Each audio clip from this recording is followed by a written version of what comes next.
Happy day. Welcome to stock insights. நம்ம சேனலில் daily stock நியூஸோட updates தான் பார்த்து வரோம். இந்த கண்டென்ட்லாம் எக்கனாமிக் டைம்ஸ், இன்டிசி டிவி 18, மணி கண்ட்ரோல், என்டிடிவி ப்ராஃபிட்லேருந்து எடுத்துருக்கேன். நான் செபி ரிஜிஸ்டர் அட்வைசர் கிடையாது.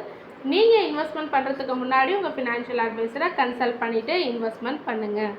ஸோ இன்றைக்கி மே 5க்கான செகண்ட் வீடியோ இது. யாரெல்லாம் இன்றைக்கி ரிசல்ட் கொடுக்குறான்னு பார்த்தீங்கன்னா, computer age management services, CCL products, Capri global capital, Signity Technologies, Ethos, Jammu and Kashmir Bank, Mahindra and Mahindra, Indian Hotels Company, Coforge, Bombay Dyeing and Manufacturing Company, Eureka, Unicommerce, E-Solutions and Z Media Corporationலாம் இன்னைக்கு earnings result கொடுக்குறாங்க. PNB Grids Q4 result கொடுத்துருக்காங்க. Profit 10.1% increase ஆயிருக்கு, 75 crore கொடுத்துருக்காங்க. Revenue down ஆயிருக்கு, 11.6% down ஆயிருக்கு, 418.8 crore கொடுத்துருக்காங்க. Sanofi Consumer Healthcare India Q4 result கொடுத்துருக்காங்க. Q1 போட்டிருக்கேன், Q4 result கொடுத்துருக்காங்க. Year on year wise profit down ஆயிருக்கு, 20.3% டவுன் ஆயிருக்கு, 50 crore கொடுத்துருக்காங்க.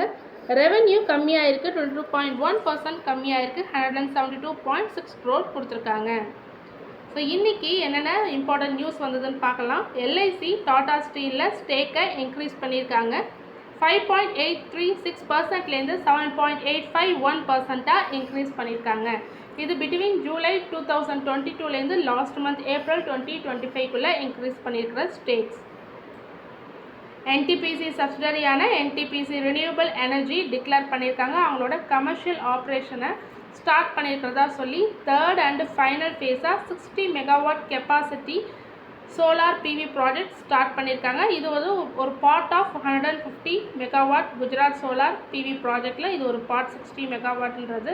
ஸோ இது இன்ஸ்டால் பண்ணது மூலமாக total installed and commercial capacity இப்போ NTPC குரூப் கிட்ட எவ்வளோ இருக்குன்னா 8155 மெகாவாட் இருக்குது.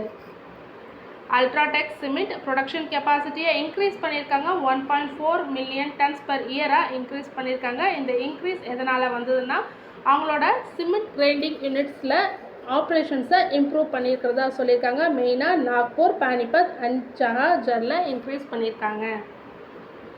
Mahindra and Mahindra Q4 result கொடுத்துருக்காங்க. ஸ்டாண்ட் அலோன் ப்ராஃபிட் 22% இன்க்ரீஸ் ஆயிருக்கு, 2437 crore கொடுத்துருக்காங்க. ஸோ Q4லேருந்து பார்க்கும்போது Q4 2020-24 பார்த்தீங்கன்னா 2000 crore, இப்போ 2437 crore கொடுத்துருக்காங்க. கம்பெனியோட ரெவன்யூ 24% இன்க்ரீஸ் ஆயிருக்கு, 31,609 crore கொடுத்துருக்காங்க. ஸோ நெட் ப்ராஃபிட் பார்த்தீங்கன்னா 2437, 22% year on year wise increase ஆயிருக்கு. Revenue 24% year on year wise increase ஆயிருக்கு. டிவிடெண்ட் 25 rupees 0.3 per ஷேர் தரதா சொல்லியிருக்காங்க. இதுக்கான ரெக்கார்ட் டே ஜூலை 4ன்னு சொல்லியிருக்காங்க. ஷேரோட ப்ரைஸ் M&M காலைல ரிசல்ட் வந்ததுக்கப்புறம் அரௌண்ட் 11 o'clock பார்த்தீங்கன்னா 2% ஹையரில் ட்ரேட் ஆகிட்டு இருந்தது. ஸோ ஆட்டோமேட்டிவ் செக்மெண்ட்டில் மட்டும் ரெவன்யூ பார்த்தீங்கன்னா 25% year on year wise increase ஆகிருக்கு. ஃபார்ம் எக்யூப்மெண்ட்டில் மட்டும் ரெவன்யூ பார்த்தீங்கன்னா 23% year on year wise increase ஆகிருக்கு. ஆப்ரேட்டிங் மார்ஜின் 13.35% ஸ்லைட்டாக டவுன் ஆகிருக்கு, 13.48%லேருந்து 13.35%ஆக கம்மி ஆகிருக்கு. எபிடா க்ரோத் பார்த்தீங்கன்னா ஆட்டோமேட்டிவ் எபிடாவில் மட்டும் 28% இன்க்ரீஸ் ஆகிருக்கு. ஃபார்ம் எபிடா 51% இன்க்ரீஸ் ஆகிருக்கு. அப்போலோ மைக்ரோ சிஸ்டத்தோட ஷேர் இன்றைக்கி 7% இன்க்ரீஸ் ஆகிருக்கு. அவங்க அக்வசிஷன் பண்ணதாக சொல்லியிருந்தாங்க மார்னிங் நியூஸில். 100% IDL எக்ஸ்ப்ளோசிவை அக்வசிஷன் பண்ணதாக சொல்லியிருந்தாங்க. ஸோ இதனால் இன்றைக்கி 7% Apollo Micro System morning increase ஆயிருந்தது. இந்த டீல் மூலமாக அவங்களோட கீ டிஃபென்ஸ் ரிலேட்டட் அசட்லாம் ஒரு இது கீழே வந்துடும் சொல்லியிருக்காங்க. காஸ்ட் ரெடியூஸ் ஆகும், ப்ராஃபிட் மார்ஜின் இம்ப்ரூவ் ஆகும், ஹை வேல்யூ டிஃபென்ஸ் ப்ராஜெக்ட்லாம் எங்களுக்கு கிடைக்கும்னு சொல்லியிருக்காங்க Apollo Micro System. Netweb Technologies ஷேரும் 18% இன்க்ரீஸ் ஆயிருந்தது. ரிசல்ட் நம்ம போன இதில் பார்த்தோம். ரெவன்யூ அண்ட் ப்ராஃபிட்லாம் அவங்க கம்பெனி டார்கெட் கொடுத்துருந்ததை மெட் பண்ணியிருந்தது. அது மட்டும் இல்லாமல் அனலிஸ்ட் என்ன சொல்கிறாங்கன்னா, இவங்ககிட்ட நிறைய ஸ்ட்ராங் ஆர்டர்ஸ் இருக்குது. ஸோ அது கம்பெனிக்கு க்ரோத்தை உண்டாக்கும், சப்போர்ட் பண்ணும் கம்பெனிக்குன்னு சொல்லியிருக்காங்க. டாடா மோட்டார்ஸ் ஷேர் இன்றைக்கி 2% மார்னிங் ட்ரேடில் இன்க்ரீஸ் ஆயிருந்தது. எதனாலனா UK யூனிட்டான ஜக்வார் லேண்ட் ரோவர் யூஎஸ்க்கு எகெயின் கார்ஸை சென்ட் பண்ண ஸ்டார்ட் பண்ணியிருக்காங்க. ஸோ லாஸ்ட் மந்த் பார்த்திங்கன்னா JLR எக்ஸ்போர்ட் ஸ்டாப் பண்ணியிருந்தாங்க. இந்த US tariff import tax 25% import டேக்ஸால் JLR யூஎஸ்க்கு இம்போர்ட் பண்ணுறதை ஸ்டாப் பண்ணிட்டாங்க. ஸோ இப்போ அது வந்து திரும்ப பாஸ் ஆகி இன்னிலேருந்து ஸ்டார்ட் பண்ணுறாங்க. ஸோ ஷிப்மெண்ட்லாம் எகெயின் இன்னிலேருந்து ஸ்டார்ட் பண்ணுறாங்க. So first car of JLR US வந்து May 20 யூஎஸ்க்கு ரீச் ஆகும்னு எதிர்பார்க்கப்படுது.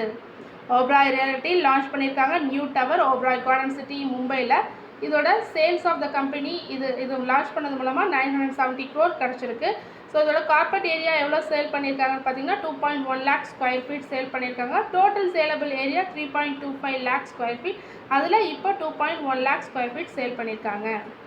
ஸோ ஆன் May 5 இன்னைக்கு financial service secretary M Nagaraju என்ன சொல்லியிருக்காங்கன்னா, government sale of government and LIC stake in IDBI பேங்க்கில் உள்ள கவர்மெண்ட்டோடதும் LIC ஸ்டேக்கும் இந்த 2025க்குள்ளே சேல் ஆகிடும் அப்படின்னு சொல்லியிருக்காங்க. ஸோ என்னென்னா 61% ஆஃப் த பேங்க், அதாவது IDBI பேங்க்கில் 61% வந்து 30.48 வந்து கவர்மெண்ட் கிட்டே இருக்குது. 61%ல் LIC கிட்டே 30.24% இருக்குது. ஸோ கவர்மெண்ட்டும் LICயும் சேர்ந்து இந்த ஸ்டேக்கை செல் பண்ண ஆரம்பிச்சிருக்காங்க. January 2023 ஸ்டார்ட் பண்ணியிருக்காங்க. இப்போ சம் இன்ட்ரெஸ்டட் பையர்ஸ்லாம் செக் பண்ணிட்டு இருக்காங்க டீட்டெயில்ஸ்லாம். ஸோ ஃபைனல் ஆஃபர் இந்த இயர்க்குள்ளே கம்ப்ளீட் ஆகும்னு எதிர்பார்க்கப்படுதுன்னு சொல்லியிருக்காங்க financial service secretary M Nagaraju. Adani group shares வந்து இன்றைக்கி இன்க்ரீஸ் ஆகிருக்கு. யூஎஸில் லீகல் டாக்ஸ் ரிப்போர்ட் போயிட்டுருக்கு. ஸோ அரௌண்ட் 10:30 AM அளவுக்குலாம் ஸ்டாக் இன்க்ரீஸ் ஆக ஆரம்பிச்சிருச்சு. ஸோ கௌதம் அதானி டீம் வந்து US அஃபிஷியல்ஸ் கிட்ட மீட் பண்ணி பேசிகிட்டு இருக்காங்க. ஸோ இந்த கிரிமினல் சார்ஜஸ் ஃபைல் ஆச்சுல யூஎஸில், ஸோ அதை கேன்சல் பண்ணுறதுக்கு தான் பேசிகிட்டு இருக்காங்க. பேச்சுவார்த்தை நல்லபடியாக முடிஞ்சதுன்னா இந்த கேஸ் வந்து சூனாக முடிவுக்கு வந்துடும் சொல்லிட்டு பேசிகிட்டு இருக்காங்க. ஸோ அதனால் ஸ்டாக் ப்ரைஸஸ் அட் 10:30 AM எவ்வளோ இன்க்ரீஸ் ஆச்சுன்னு பார்த்தீங்கன்னா, Adani enterprises 5%, Adani port 6% increase ஆகிருக்கு, அதானி க்ரீன் எனர்ஜி 4% இன்க்ரீஸ் ஆகிருக்கு, Adani green energy solutions and Adani power ரெண்டும் சேர்த்து 4%, நியர் டு 4% இன்க்ரீஸ் ஆகிருக்கு, Adani total gas 6%, Ambuja cements 1.8%, ACC 0.5% வரைக்கும் இன்க்ரீஸ் ஆகிருக்கு. தொடர்ந்து இதுமாரி யூஸ்ஃபுல்லான மார்க்கெட் அப்டேட்ஸ் வேணும்னா மறக்காமல் நம்ம சேனலை சப்ஸ்கிரைப் பண்ணுங்கள், பெல் ஐக்கான் கிளிக் பண்ணுங்கள், லைக் அண்ட் ஷேர் பண்ணுங்கள். தேங்க்யூ.